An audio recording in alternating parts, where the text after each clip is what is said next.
어제는 이재명, 윤석열 후보가 이번 대선의 최대 승부처잖아요. 수도권에서 격돌을 했습니다. 이재명 후보는 광화문에서 국정농단을 소환하면서 촛불 민심에 호소했고요.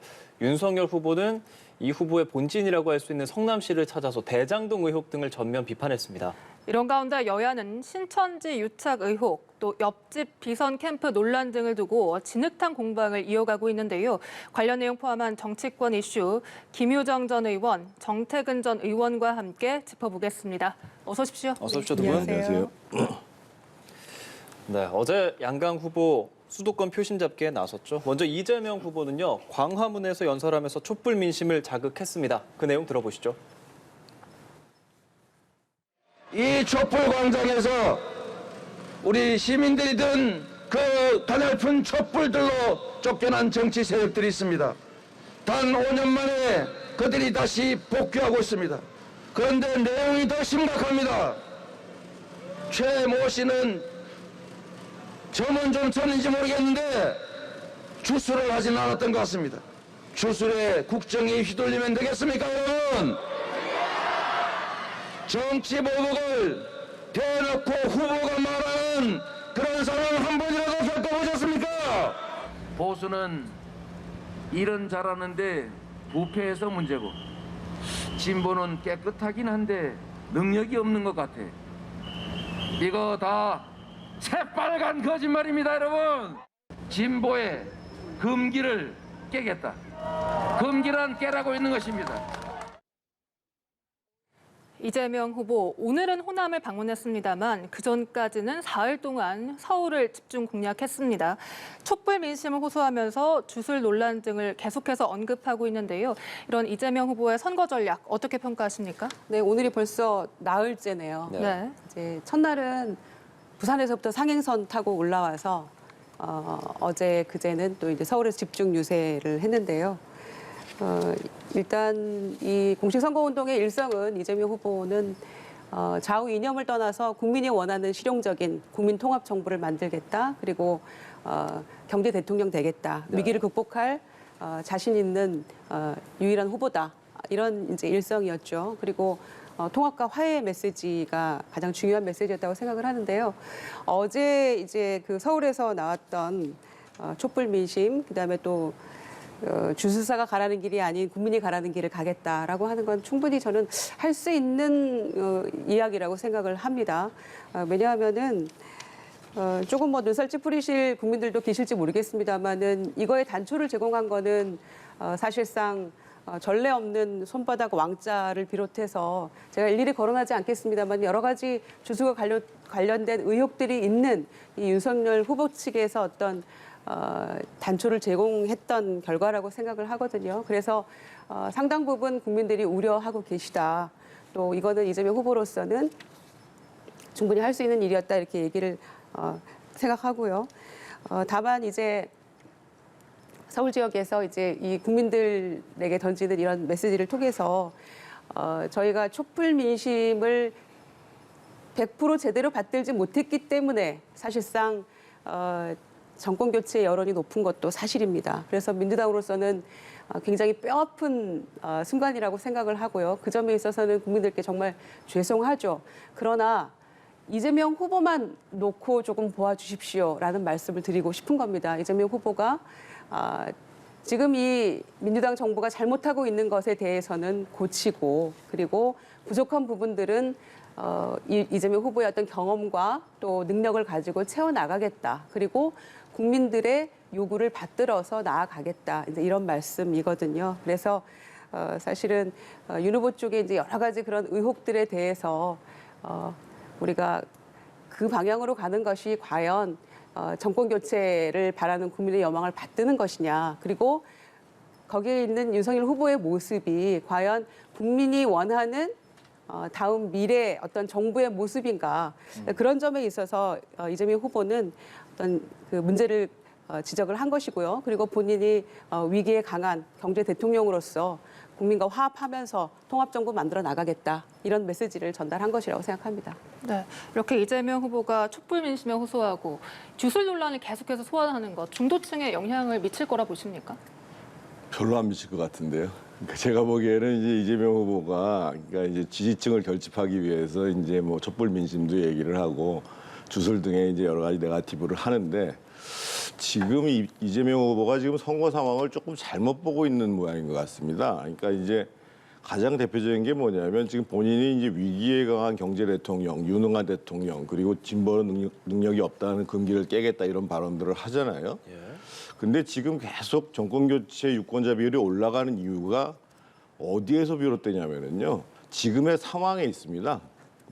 조금 전에 우리 이제 그 코로나 상황도 짚었습니다만 예를 들면 보건복지부 2차관이 코로나에 확진이 되는데 그분이 사실은 자가 진료를 하면서 병원에 연락을 했더니만 연락이 안 된다는 게 지금 상황이에요. 그리고 진단키트 문제 때문에 사람들이 이거 무슨 이전에 다 마스크 겪었는데 이게 도대체 뭐 하는 짓이냐. 그래서 아까 이미 나왔습니다만 이미 이제 코로나 확진자들이 거의 11만 명, 10만 9,800명까지 간 상황이거든요. 이 문제에 대해서 사실은 이재명 후보가 민주당은 정부에 대해서 정신 차려라고 따끔하게 얘기를 해야 되는 거예요.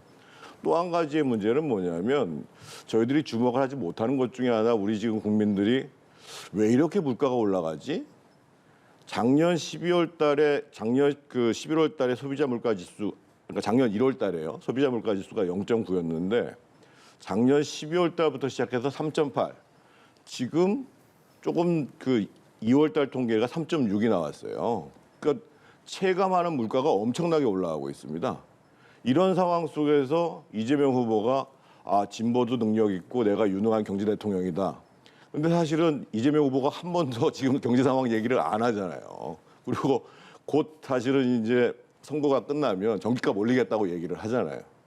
그래서 실제 국민들이 느끼고 있는 상황과는 전혀 괴리되는 이슈를 얘기를 하고 있고 본인은 유능한 대통령이라고 얘기를 하면서 상대방에 대한 계속 별로 신빙성 없는 주술 같은 네거티브를 계속 하니까 그거 가지고는 중도층에 있는 사람들이 왜 이 정권을 연장해 줘야 되지? 이런 걸 느낄 수가 없는 거예요. 예, 말씀해 주신 것 같은 내용들 윤석열 후보 어제 성남시 연설에서 이재명 후보의 대장동 의혹 그리고 현 정권을 겨냥한 발언을 이어갔거든요. 그 내용 함께 들어보시죠. 인구 100만의 성남시를 이렇게 운영을 했는데 5천만의 대한민국을 운영하면 나라 꼬라지가 어떻게 되겠습니까, 여러분? 이 사람들은 법과 원칙에 따라서 내 편 가릴 거 없이 부정부패를 일소하겠다고 하니까 자기들에 대한 정치 보복을 한다고 합디다. 정치 보복을 누가 제일 잘했습니까? 남은 짓지도 않은 죄 만들어서 선동하고 이게 원래 파시스트들, 그하고 또 비슷한 공산주의자들 이런 사람들이 하는 수법입니다. 이게 이 히틀러나 무솔리니 같은 이 파시스트들 아시죠? 이 사람들이 뒤집어 씌우는 거는 세계 최고입니다. 네, 윤석열 후보, 이재명 후보의 본진이라고 할 수 있는 성남시를 찾아서 대장동 의혹도 이야기를 했고요. 히틀러, 파시스트 이런 단어까지 말을 했어요, 정 전 의원님. 적절하지 않죠. 그러니까 이제 윤석열 후보의 화법의 특징이 있어요. 상당히 이제 일반적으로 편하게 앉아서 하는 그런 말투를 많이 쓰기 때문에 전달력은 굉장히 강하거든요. 그런데 이제 이 정치보복에 대해서 예를 들면 사실은 윤석열 후보의 뜻은 법과 원칙에 따라서 처리하겠다는 것인데 본인에 대해서 정치보복을 씌우는 것, 이것이 이제 뒤집어 씌우는 것이다. 이런 얘기를 하면서 파시스트, 공산주의자 이런 얘기를 했는데 저는 그런 얘기를 하지 않아도 지금 이제 특히 이제 정권 교체를 바라는 국민의힘 지지자뿐만 아니라 중간지대에 있는 사람들도 그동안 이제 문재인 정부가 해왔던 내로남불이라든지 남 탓하시는 거라든지 이런 부분들 충분히 부각시킬 수 있는 거거든요. 근데 이제 오히려 지금 윤석열 후보는 지금 이제 정권 교체를 바라는 분들에 대해서 뭔가 이제 더 강한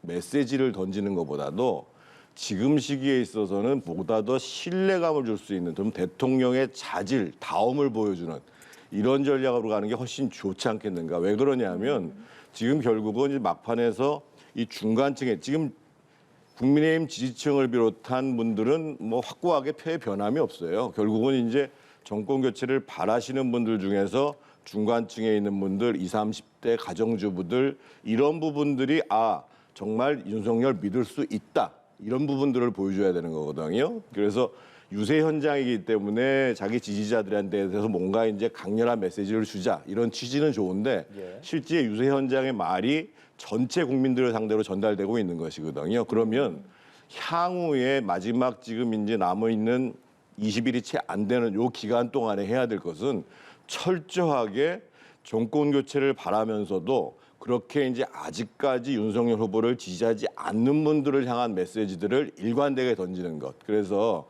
보다도 이제 대통령의 자질이라든지 뭐 신뢰감을 보여줄 수 있는 이런 언어를 구사하는 것이 훨씬 도움이 됩니다. 네. 제가 말씀드릴까요? 현 정부가 히틀러나 무솔리니나 파시스트 공산주의자 이렇게 평가를 했는데 그렇다면 그게 사실이라면 윤석열 후보가 지금 야당 제1야당 대선 후보로 나올 수 있었을까요? 뭐 어불성설이라고 생각을 하고요. 이렇게 시대착오적인 이런 이야기들을 그 유세 현장에서 이렇게 쏟아놓고 있기 때문에 윤여준 전 장관이 검사만 해서 세상 물정 모른다 이렇게 일갈을 하셨다고 생각을 합니다. 그래서 이거는 과유불급인데요. 정권 교체를 바라는 국민들의 여망이 이런 과격한 언사와 그리고 시대착오적인 어떤 이런 유세 현장에서의 모습 그리고 품격 없는 언어 이런 것들을 바라는 것은 아니라고 생각을 합니다. 그런 점에서 이런 용어들 그리고 또 뭐 박살내겠다 뭐 이런 암적인 뭐 이런 얘기들까지 했더라고요. 그래서 이런 거친 언사로 국민들의 마음을 얻을 수 있다라고 생각하는 거는 대단한 착각이라고 생각을 합니다. 청와대가 이에 대해서 자가당착이다 이런 격앙된 반응을 보이기도 했거든요. 그렇죠. 사실 네. 이 없는 죄를 만들어서 뒤집어 씌워서 뭐 죄인을 만든다, 뭐 이런 식의 지금 표현을 하지 않았습니까? 이거는 지난번 적폐 수사, 뭐 정치 보복성 그런 어떤 발언과도 그 연결되는 그런 지점인데요. 그래서 이거는 당시에 국정농단 수사하고 담당했던 검사가 윤석열 총장 아니었습니까? 그래서 본인 주장대로라면 뭐 여야 할 것 없이 자기는 부정부패 수사한다 이렇게 얘기를 했습니다만 이제 와서 이 민주당 정부가 없는 죄를 그럼 누구한테 없는 죄를 뒤집어 씌웠다는 것인지, 자 그러면은 지금 박근혜 전 대통령에게 없는 죄를 뒤집어 씌워서 본인이 수사를 했다는 것인지, 그런 점에서 청와대가 이건 자가당착이다, 이거 있을 수 없는 일이다라고 얘기하고 있는 것이고요. 저는 이제 지난번 그 적폐 수사하겠다, 원칙론적 이야기다라고 이제 윤석열 후보가 뭐 다시 한번 주장을 하고 나 보복 얘기 꺼낸 적 없다 이렇게 얘기를 했었는데, 저는 사실은 정치 보복이니 적폐 수사니 뭐 원칙론적 얘기 이런 거 다 떠나서 저는 그 중앙일보 인터뷰에서 가장 주목해야 할 점은 정말 위험하고 정말 이 나라가 어떻게 될 것인가라고 우려했던 지점은 바로 이겁니다. 저는 어떤 지점이냐면 그 검찰 개혁을 외쳤던 이제 이 국민들이 그 검찰청 앞에서 촛불 시위했었잖아요. 그 모습을 보면서 윤석열 후보가 옛날 같았으면 다 집어넣었다, 사법 처리했을 일이다 이런 표현을 했었어요.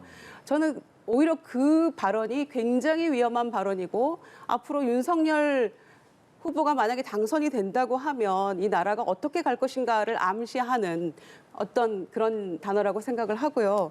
그런 점에서 과연 민주주의의 어떤 기본 상식이 결여된 어떤 후보의 발언이 아니었나 이렇게 생각을 하고, 그런 점에서 히틀러니 파시스트니 공산주의자니 이런 얘기를 그냥 서슴지 않고 할 수 있었던 게 아닌가 생각을 하고, 또 청와대로서도 그 국정농단 수사와 또 적폐 수사에 책임을 맡았던 그런 윤석열 후보가 이제 와서 뭐 죄를 덮어 씌웠다는 등 이런 얘기를 한다는 것은 스스로 자기 부정하는 것이라고 생각합니다. 네. 사실 윤 후보의 적폐 수사 발언 이후에 문재인 대통령이 공개적으로 사과를 요구했고 아직 윤 후보가 사과를 하진 않았습니다. 그 이후에 청와대에서는 지켜보겠다 이런 입장을 내놨고 어제는 이렇게 격앙된 반응을 보였거든요. 앞으로 문재인 대통령의 뭐 추가적인 입장이라든가 이런 게 나올 가능성도 있다고 보십니까? 근데 문재인 대통령이 왜 사과를 요구를 하죠? 이해가 잘 안 되잖아요. 아니, 그러니까 윤석열 후보가 하겠다는 것은 예를 들면 저는 표현이 적절하지는 않았다고 봐요. 그러니까 예를 들면 뭐 적폐에 대해서 어떻게 될 거냐 물어보면 법과 원칙에 따라서 범죄가 있거나 문제가 있으면 처벌하겠다 이렇게 얘기했으면 좋았겠죠. 근데 지금 국민들이 지금 느끼고 있는 것은 이 정부 하에서 이 정부의 비리가 제대로 처리되고 있는가에 대해서 상당수의 정권 교체를 바라는 국민의 55% 가까운 사람들이 이 정부 정말 자기 문제에 대해서는 덮었다 이렇게 생각하고 있는 거거든요. 그 대표적인 게 울산 선거 개입 문제잖아요. 예를 들면 월성 원전 문제 같은 경우에는 문재인 대통령이라는 이름이 공소장에 3번이 언급이 됩니다. 대통령에 대한 언급은 41번이 이루어지고 있어요. 그런데 청와대 관계자에 대한 수사 제대로 됐어요? 안 됐잖아요. 그럼 문재인 대통령이 왜 사과를 요구를 해요? 그 수사가 제대로 안 된 거에 대해서 내가 정말 내 정부 아래에서 법치를 제대로 세우지 못했고 법과 원칙에 따라서 제대로 못했다. 이렇게 반성을 하셔야지 저는 좀 이해가 안 돼요. 예. 어제 수도권 현장으로 다시 좀 이야기 가서요. 어제는 아무래도 수도권에서 가장 큰 이슈가 부동산이니까요. 부동산 정책을 두 후보가 다 이야기를 했고요. 특히 이재명 후보는 화가 난다. 이렇게 불편한 심기를 직접적으로 드러냈고 진보의 금기를 깨겠다면서 현 정부의 부동산 정책과는 좀 선을 긋는 모습도 보였어요. 그렇습니다. 아까도 말씀드렸습니다마는 잘못된 부분은 고치고 또 부족한 부분은 채워나가겠다라고 이재명 후보가 얘기를 했었죠. 그리고 사실 문재인 정부의 가장 큰 정책 실패 중에 하나가 부동산 문제라고 저는 개인적으로 생각합니다. 그리고 많은 국민들이 그 부분에 대해서 아마 공감하실 거라고 생각하고요. 그래서 아마 이재명 후보도 특히 수도권 이 지역에서의 어떤 그 부동산 문제 여기에 대해서 국민들의 마음을 읽었다고 생각을 하고요. 또 본인도 거기에 공감을 표시했다 이렇게 생각을 합니다. 그래서 말씀드린 것처럼 잘못된 것은 정책을 좀 바꿔 나가야 되겠죠. 그리고 정부의 부동산 정책이 실패했기 때문에 또 문제가 있었기 때문에 나는 이렇게 해 나가겠다. 그래서 이제 사실은 뭐 진보의 금기라고 할 수 있는 그 부분이 이제 재개발, 재건축 사실은 서울시에서 많이 조금 안 하고 있었던 그런 부분이죠. 그래서 공급을 원활하게 늘리기 위해서 이런 부분들에 대한 재건축, 재개발 해 나가겠다. 이런 것도 이제 확실하게 이재명 후보가 의사 표명을 한 것이라고 생각하고요.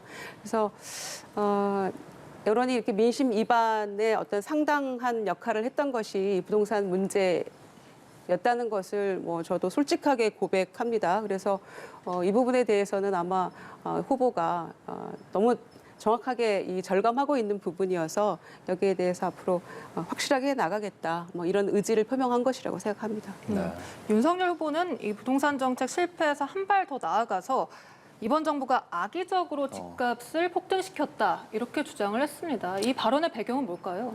이것도 좀 너무 나간 주장이에요. 그러니까 그동안 사실은 민주당이 소위 이제 2%와 98%를 가르면서 그러니까 예를 들면 뭐 세금 문제 같은 경우도 국민들 2%만 내는데 뭐가 문제냐 이런 얘기를 하면서 마구잡이로 공세를 취했거든요. 근데 현실은 그렇잖아요. 예를 들면 종부세가 올라간다든지 재산세가 올라간다든지 그 올라가는 부분들에 대한 피해는 전세 사시는 분들, 월세 사시는 분들한테 다 전가되는 거잖아요. 그래서 세금 정책은 굉장히 조심스럽게 써야 되는 건데 그야말로 마치 이제 이 정부 그리고 민주당이 재산세 관련해서 집값 관련해가지고 부동산 관련해서 세금 올라가는 거 전혀 문제 없다. 이런 식으로 이야기하는 것들에 대해서 문제를 제기하는 내용인데 일부 사실은 민주당에서 상당히 그런 것들을 악용한 측면이 있죠. 그럼에도 불구하고 부동산 정책이 뭐 술수 때문에 비롯됐다.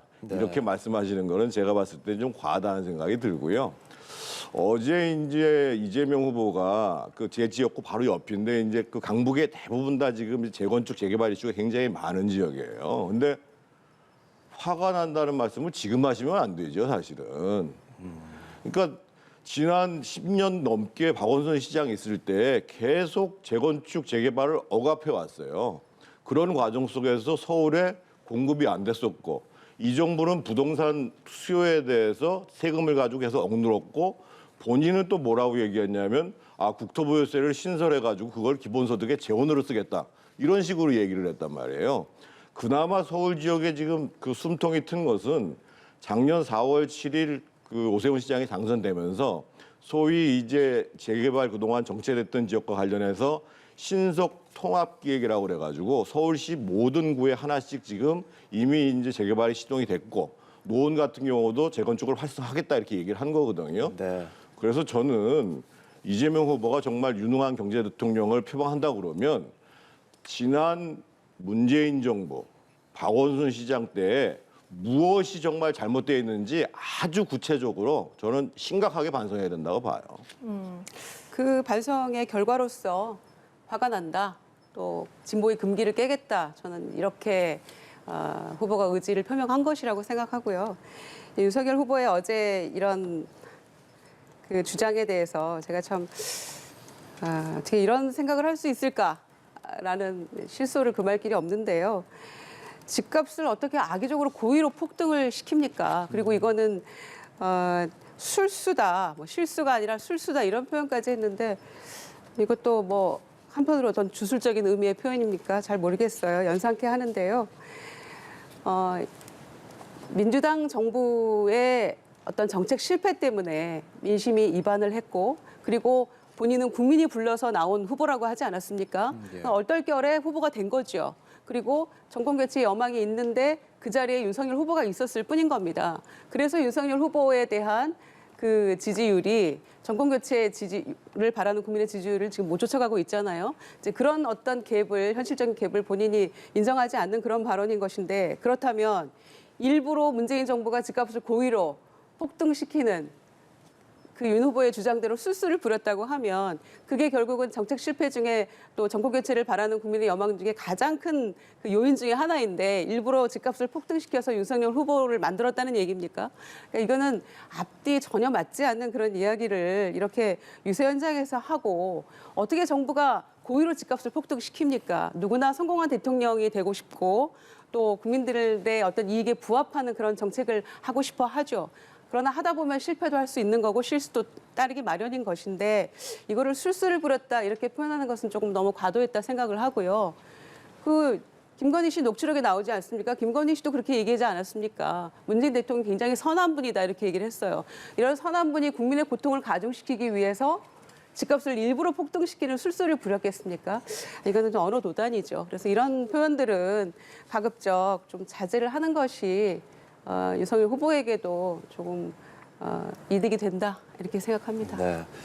이 이야기가 나온 게 정전 의원님이 말씀해 주셨다시피 윤석열 후보가 뭐랄까 유세 스타일이 상당히 좀 역동적입니다. 표현도 그렇고 뭐 어퍼컷 세레머니를 하기도 하고. 근데 또 반대로 이재명 후보는 조목조목 좀 길게 이야기를 하고 뭐 청중의 호응도 상당히 잘 유도를 하는 그런 모습인데 일단 윤석열 후보 이 두 후보에 대한 이런 유세 스타일 어떻게 보세요? 윤석열 후보가 사실은 정치를 뭐 시작한 지가 얼마 안 돼서 유세를 잘한다고 볼 수가 없어요. 근데 이제 점점점 적응해가는 과정이고 그러나 이제 윤석열 후보의 큰 강점은 뭐냐면 그러니까 이제 일반적인 정치인들이나 이게 지식인들이 쓰는 것처럼 아주 어려운 개념어를 쓰는 것보다 대중들이 쉽게 청중들이 쉽게 들을 수 있는 그런 말들을 아주 편한 말투를 써서 귀에는 잘 들어와요. 그리고 이제 아마 선거 막바지에 가기 시작하니까 또 유세 현장에서는 이제 뭐 계속 환호가 오고 막 이러니까는 거기에 호응해가지고 굉장히 역동적인 모습을 보여주는데 뭐 그걸 가지고 민주당에서는 뭐 어커퍼 세레머니를 하니까 뭐 오만하다 거칠다 이렇게 얘기를 하는데 사실은 이제 저 문제는 누군가 히딩크를 연상시키기 위해서 저런 세레머니 한번 해보십시오 하니까 이제 후보가 한번 해본 거 아니겠어요? 예. 그래서 저는 뭐 그런 역동적인 것들은 굉장히 좋다고 생각을 하는데 지금 이제 유세를 하면서 지금 갖고 나타나는 것이 이제 편하게 유권자들한테 전달되기 위해서 좀 지나친 표현을 하는 것 이런 점들은 자제를 하시는 게 맞다고 보여지고 예. 윤석열 이재명 후보 같은 경우 지금 저도 한번 봤는데 너무 길어요. 그래서 저도 이제 매일 아침부터 시작해가지고 저녁 때 저도 유세를 하거든요. 근데 이제 사실은 굉장히 짧게 잘라서 하는데 암만 유권자들이 후보의 말하는 걸 듣고 싶어서 왔습니다만 어제 오늘 정말 추웠습니다.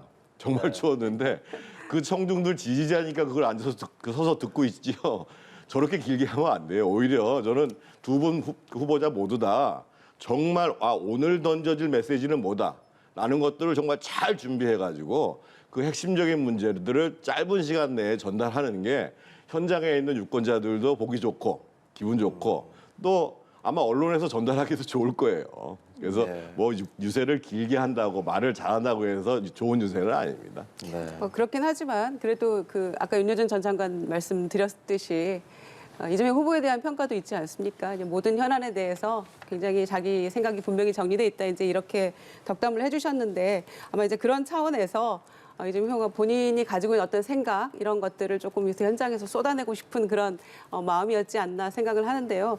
뭐 정 의원님 말씀대로 저희가 당에서 지도부 회의를 할 때도 너무 길어지면 사실은 거기서 중요한 포인트 한두 마디 건질 것도 없다. 이제 이렇게 기자들이 얘기를 하기도 하거든요. 그런데 이재명 후보의 경우에는 송영길 대표 그 말씀처럼 내공 쌓인 소리꾼의 판소리 완창 같다 이런 얘기도 하면서 굉장히 네. 이제 격찬을 했었는데 아마 본인이 하고 싶은 얘기 또 유권자에게 진심을 알아주십시오라고 호소하는 그런 마음이 좀 굉장히 강했기 때문에 조금 길어진 것 같은 그런 생각도 들어요. 그런 이제 조금씩 줄여갈 필요도 있겠다. 저도 개인적으로 동의합니다. 그런데 이제 윤석열 후보에 대해서 한마디만 제가 말씀드리자면 생애 첫 선거인데 그게 대통령 선거입니다.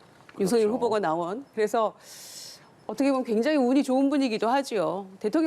생애 첫 선거가 대통령 선거인데 또 현장에 나가보니까 지지자들의 환호. 네. 굉장히 분위기가 붕 뜰 수 있거든요. 저희 경험에 의하면. 그런데 이제 또 게다가 정치 초보이신데 현장 분위기 굉장히 어마어마하죠. 대선이니까 또 더 할 것이고요. 그런 분위기에 굉장히 들떠 계시지 않나 윤석열 후보가 이렇게 생각을 하고요. 그래서 현장 분위기에 이렇게 막 휩쓸리다 보면 여러 가지 액션도 나오게 되는데 네. 이제 지지자들 보시기에는 어떻게 또 시원하다 이렇게 생각할 수도 있겠지만 또 이 캠페인이라는 것은 늘 저희가 얘기합니다만 중도 또 결정하지 못한 국민들 또 객관적으로 이 상황을 지켜보고 있는 국민들이 보시기에 당선됐나? 또 히딩크 감독을 연상하면서 이게 당선 축하 세리머니 아닙니까? 어퍼컷이라는 것이. 윤석열 후보가 당선된 듯이 저렇게 하고 있네. 그리고 매번 반복적으로 하고 있네. 이런 걸 보면서 조금 겸손해야 된다. 이런 지적들을 실제로 주변에서 하는 걸 들었기 때문에 100번 잘하는 것보다 한 번 실수하지 않는 것이 저는 굉장히 중요하다고 생각합니다. 예. 네. 이런 가운데 윤 후보는 어제 원팀의 마지막 퍼즐을 맞췄습니다. 유승민 전 의원이 윤석열 후보의 선대본 합류를 공식화한 것인데요. 어제 종로 유세도 같이 하더라고요. 예, 저도 가서 봤습니다. 예. 네.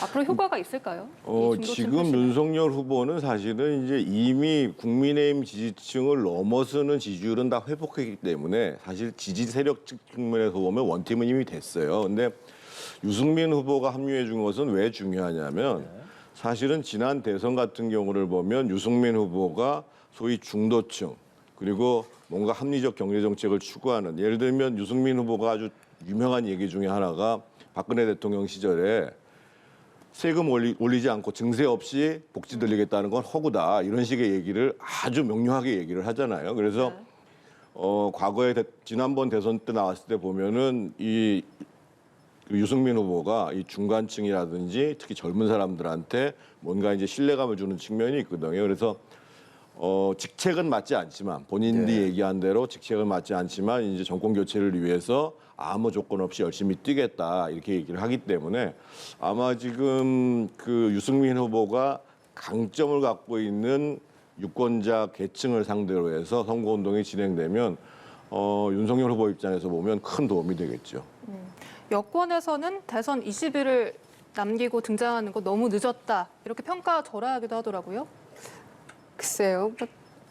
그거는 이제 윤건영 의원의 어떤 개인적인 생각일 수 있겠지만 저는 제 개인적인 생각은 늦었지만 그래도 합류하지 않는 것보다는 훨씬 도움은 되겠죠. 그리고 과거에 유승민 전 후보 의원에 대해서 민주당에서도 원내대표 시절 어떤 대표연설을 통해서 박수도 많이 했고 우리가 보냈었고 그리고 굉장히 합리적 보수로서 어떤 복지 정책이나 이런 부분에 대해서는 공감하는 부분도 있는 그런 분입니다. 그래서 도움이 될 거라고 생각을 하죠. 그러나 이제 뭐 늦었는지 안 늦었는지는 저는 모르겠습니다. 이제 3월 9일 날 결과를 지켜보면 알겠습니다만은 뭐 이런 부분에까지 뭐 일일이 늦었니 안 늦었니 평가하는 게 지금 시점에서 필요한 것인가 뭐 이런 생각도 들고요.